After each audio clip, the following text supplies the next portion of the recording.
Hey everyone, welcome back to my channel, and if you're new here, welcome. My name is Kate and I just recently started this channel to document my journey with picking up running from scratch, from no training at all, and just my general experience with closing the chapter of being a really competitive athlete my whole life and being a Division I swimmer, and just how that adjustment has been for me. And I just really want this to be a place where I can help anyone or relate to anyone that might be experiencing the same, struggles and might be on a similar journey as me. I wanted to just sit down in front of the camera, to get more comfortable talking in front of a camera because I still feel a little bit awkward, but also I want to start alternating maybe between more fun videos and then videos where I sit down and talk about my experience and be more of a source of information or help for people. So for this first sit down video, the topic that I wanted to talk about today, keeping it lighthearted, is just the reason why I started running in the first place and a few things that I've learned and implemented and how that's helped me. And I said in my first video that I posted, which you can go back and watch, was I really wanted to take a very thoughtful approach to starting running from scratch. I also want to preface this video by saying that I am not a professional. I'm just speaking from experience and hope to relate to anyone who's watching this. But yeah, I just wanted to say that before I get into the video.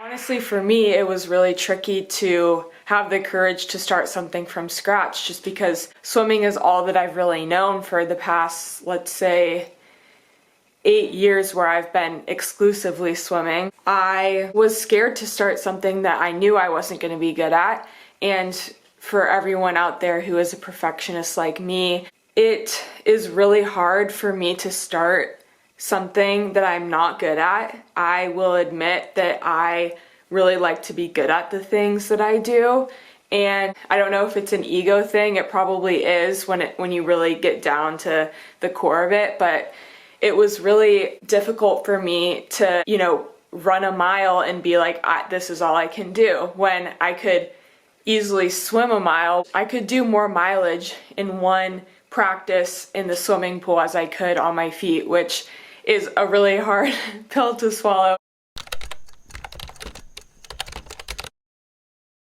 So I will admit, after coming home from graduation, I took probably a good month of doing absolutely nothing, and that really played with my mind. On one hand, I knew that my body absolutely needed the month of doing no exercise whatsoever. My body definitely sent a lot of signs to me, especially near the end. My body was sending out a cry for help, to say the least.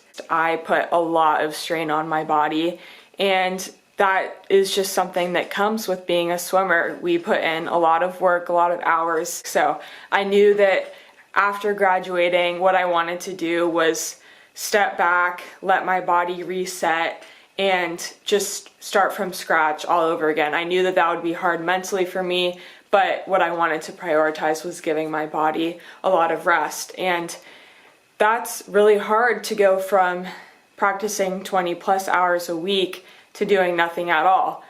What did I see to begin with? My body started to change. I lost so much muscle, especially my upper body.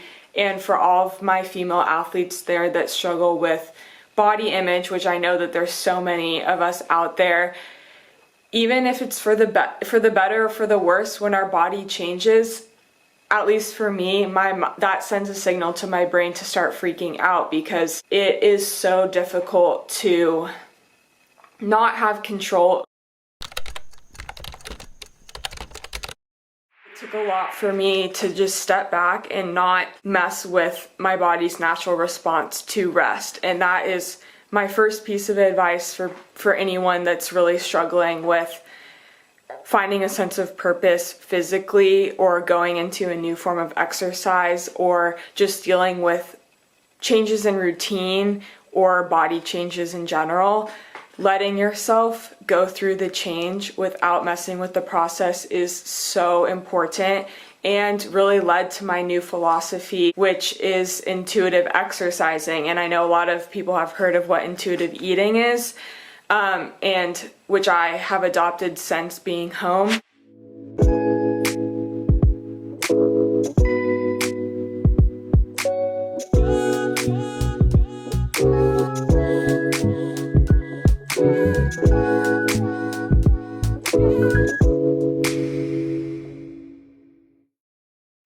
I could speak for hours probably about what I learned in that month period of not exercising, but the reason why taking this rest was so important for me was it let my body reset itself, and I started listening to what my body felt like it needed. So right off the bat, I slept for so long. I consistently slept for 10 to 12 hours pretty much that whole month. Like I said before, I also noticed my muscles started to disappear. The way that my body changed with so much upper body strength played with my head a little bit, but ultimately what I ended up feeling was that my body was returning to this state of homeostasis that I hadn't experienced in years, and that was due to just constant stress I was putting on my body through practicing daily, competition, and my supplemental lifting program. And again, that isn't to say that I didn't like that. Part of the reasons why I loved being a really competitive athlete was that it allowed me to push myself physically, and that really helped me mentally. Like, that helped my mental health so drastically that, for those of you out there who also really like to push themselves and take a lot of sense of purpose from exercise, that is something that I really experience. The reason why I started running was because I wanted to start from scratch. I didn't want to have any previous performance of mine to be able to compare myself to. I am a victim of comparison in many different areas of my life, which is something that I'm really trying to work on. But when you are a competitive athlete, you can't help but compare yourself to others and yourself. And, everyone always says you are your biggest critic. For me, that really is true. I put a lot of pressure on myself and get upset at myself really easily when I don't accomplish things that I wanted to accomplish. And I just set myself to a really high standard. And while that can be a really good thing in terms of self-criticism, it is not a good thing. So I just wanted to give myself the freedom to start something with no experience and have no stakes. Just whatever I did starting was where I was at, and I didn't want that voice of comparison to come out and say negative things to myself. Honestly, after that month of no exercise, I started to miss the routine and just aspect of exercise that allowed me to set goals for myself and push myself and just have something to work towards. And my identity as being an athlete was completely gone, and that was a really hard thing to sit with. And I wanted to find a way to be able to experience that same form of fulfillment and that sense of purpose that swimming has given me. One thing that I have repeated to myself that I want to share because it has been helpful as someone who struggles with perfectionism is just repeating in my head that I do not have to be good at something right when I start it. Because how could you be good at something that you've never done before? Like that, I was so used to doing things that I knew how to do, and for that reason, not really stepping out of my comfort zone or being brave enough to start something that was foreign to me, because it was really difficult for me and my inner self-critic to compare myself to others who have been running for years, and that just wasn't realistic for me. So all of that noise that was clouding my head, I just sort of let go of, and I started from scratch.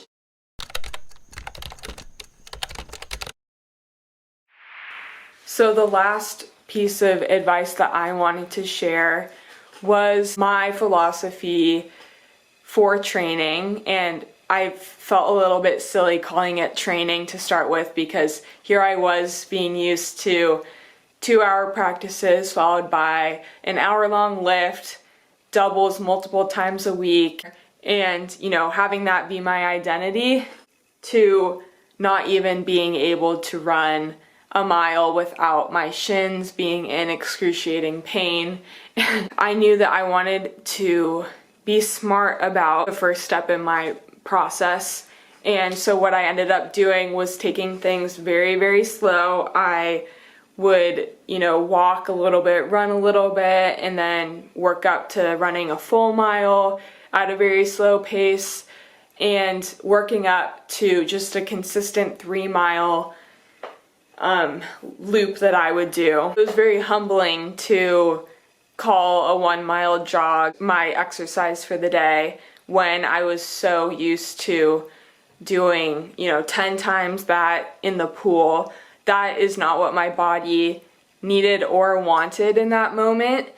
And looking back on it, I know that in the past, when I've attempted to start being consistent at running, it would always fall short because of my shin splints or just being really sore and not being able to run the next day, and I just wasn't consistent whatsoever. But starting out at way, way less than what you think that you can do, if you're someone like me, was something that really, really helped me and allowed me to be consistent. Even if I wasn't doing very much volume in that day, I was still being consistent, and my body slowly but surely got used to using the muscles that you need for running and get my stride, just get my body feeling like it should when you run. So that was something really important that I learned. But I just wanted to convey that I started from barely anything and have since worked my way up to feeling like my fitness is in a place where I can run 3 to 4 miles without feeling it or being just super, super exhausted. And I have since ramped up to 7 miles, and that was something that I never would have thought I would get to even just a few months ago. And my next step is to sign up for a half marathon within the next few months, which I'm very excited about, because I didn't ever think that I would feel so excited to be running. Like, I used to be very, very anti-running, and all my swim friends know we hate running. So I'm proud of myself for finding something and sticking to something that started out being really uncomfortable, and now I've grown to really, really enjoy. I think that taking a really long break from swimming has been really good for me to reset my body, for one, and also just processing what swimming meant to me, processing all of those years and all that time I spent in the pool, and just reflecting on that and not holding myself to a standard of training that I was used to, because that is just not realistic for me. So I know this video didn't really have a very specific direction, but even within the last 2 videos, this channel has really helped me find a lot of purpose and motivation. So to all my friends watching this, I just want to say thank you, because it feels good to just get my thoughts out there and throw some positive energy into the universe. But I still do want to hear feedback from everyone out there. If you guys have any requested video or information, please comment or text me individually. I'm sending everyone out there positive vibes and energy, and I'll see you guys next time. Bye.